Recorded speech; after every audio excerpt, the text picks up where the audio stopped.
Hey guys, back with another video, and I know it's been a while since I posted. I've just been really busy, and I know it's pretty late that I'm doing this. And by the way, if you can see, I got a new flag up there. A lot of you probably don't know that flag, because if you don't know your countries, then you don't know that flag. It's a country called Kiribati, and if you didn't know, it's like maybe not still today, but it was like the least visited country in the world. And I love the flag. I mean, it looks really good. I love the sun and the bird fleet sweeping over. Because a fun fact about Kiribati is the first country to like start the day. Because like when you start the day, when you get up, it's the first country to start the new day. Like in Asia, they're currently like in our time, but just in like the morning or whatever. They're the first country to experience that.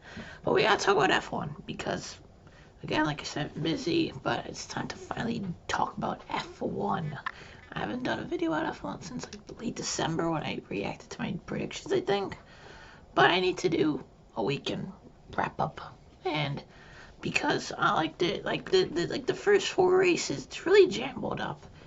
March 5th, then March 19th, then April 2nd, then a huge break to April 30th, and then May 7th, May 21st, May 28th. Like, they're doing an odd strategy here because, like last year's I liked, it was like May 12th, May 19th, then it was April 8th, so that was like a long shot, then April 22nd. But that's 28 days between April 2nd, 20 and 30th. But let's just talk about the race. The race, Alonso getting the podium, Red Bull won 2, Williams in the points, and McLaren doing completely awful. We gotta talk about it, because, yeah, so to start, it was a pretty easy race. Leclerc was second. If you didn't know, he would eventually DNF out of that race. Leclerc, but then Perez, I think, overtook him because of pit strategy. Alonso, who qualified 5th, got tapped by his teammate Stroll at the start or whatever, and he lost like a position or two. He went down to 6th or 7th, I think. Maybe 7th. I think he did go down to 7th. But like Hulkenberg also went down the grid. He started 10th. He was at like 16th or 17th at one point. He eventually finished 15th. And yeah, Alfa Romeo did a really good strategy of pitting Bottas early. At one point, he was up in 6th place, ahead of Alonso and Russell. Incredible. But eventually, you finish 8th. Gasly coming back from 20th to 9th is really good. Although Alpine, it doesn't look as good as from last year, but still, it's still a pretty good car. But Ocon. We need to talk about Ocon. He first penalty for I think parking in the wrong spot, then a penalty for not serving enough for the penalty or whatever, and that third for speeding in the pit lane. That's 3 penalties. They eventually retire the car. But man, Ocon. I mean, like, I guess maybe the not for long, not as long as you should have. Maybe it's not his fault. I think it's more on the team's fault. But the other 2 are his fault because he parked in the wrong spot, coming in, and then he's speeding the pit lane. That's 2 of his faults. It's nobody else's. Maybe the other ones, it was the team's fault. But the other 2 are his fault. Norris had 6 pit stops. 6. This race you usually have 2. They doubled it that bad. McLaren doubled it by 3. He had 6 pit stops. And Piastri, he had a mechanical problem or whatever. He DNF'd out. It was the first DNF. A retirement. A very, very poor debut, unfortunately, for the Aussie. Qualifying 19th. Started 18th. And would DNF out of the race. So, not a good day for McLaren or Aussies or Australians. I don't know. But Aston Martin can be very, very, very pleased. Their second ever podium. Their first in F1. Their first came in 2021 Azerbaijan Grand Prix from Sebastian Vettel, getting a 2nd spot. But Alonso got 3rd and benefited very much from Leclerc's DNF. But he still came out the field. He passed Hamilton, if you remember that really good pass down the inside. I was like turn 14, like turn 12 or whatever. but really good move there. He got past Sainz, who was really struggling on those hards at one point, and like he was behind Sainz when Leclerc DNF'd. So yeah, but he got past Sainz. He was up in the third, and then easily went home. It was 10 seconds clear of Sainz at the end. So it just shows how cleared he was of him. But Verstappen and Red Bull, like Verstappen especially, he just cruised to victory. He just had no threats. Like nobody came and attacked him. It was just an easy, straightforward win. And Perez too, once he got ahead of Leclerc, smooth sailing.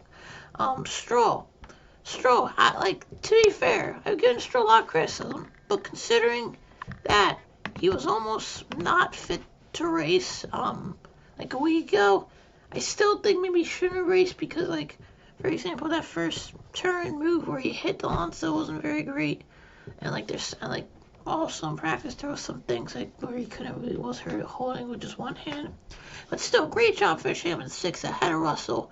Qualified P8, I think, finished P6. So very good job from Stroll. Good job.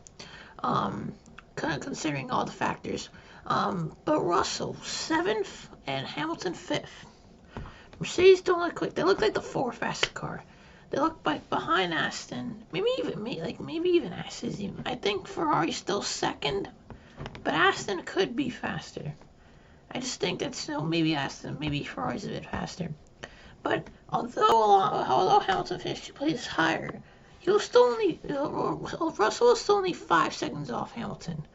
So like it wasn't, they were really close together. And then Albon got that 1 point. Williams got points on the very first race, so that's incredible for them. Both Alphas. The Alpha doesn't look very good. 11th and 14th De Vries on his debut. Didn't really go well. Qualified 20th, would start 19th, going up to 14th. Might have finished maybe 1 or 2 places higher if the virtual safety car didn't happen because of Leclerc's DNF. Sargent on his debut, the American. I have a proud American who will say that I was impressed. He was very unlucky to get knocked out in Q1, but I literally had the exact same time as Norris. And 12th on your debut was really good. So yeah, and considering his team had finished 10th, and looked like and obviously was the quicker driver, because he could have even gone to Q3. That was incredible that was really good by Sargent. Incredible by Albon. So yeah, the Hasses, they were weird. That was really weird because Magnussen, he qualified 18th while his teammate Hulkenberg finished 10th in quali. Magnussen started 17th, finished 13th. Not very good. And then Hulkenberg went from 10th to his lowest at 16th. I think 16th. And then he finished 15th. So that Haas definitely doesn't look like it has good race pace. It has good 1 lap pace.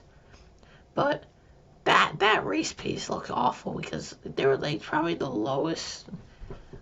For both drivers finishing, they're the lowest team. 13th and 15th is very bad. And that Haas, let's look like it's gonna be another year struggling because Hulkenberg, he looked really good in quality, but he looked awful in the race because I think it was because he had front wing damage or something. But still, 15th when starting 10th is really bad. And Joe, he had the fastest lap of the race. The fastest lap, his 2nd or fastest lap. Incredible by Joe, but there were times where he was near the points. I think he was 11th, and then he had to pit on the last lap. He got the fastest lap. Why they did that?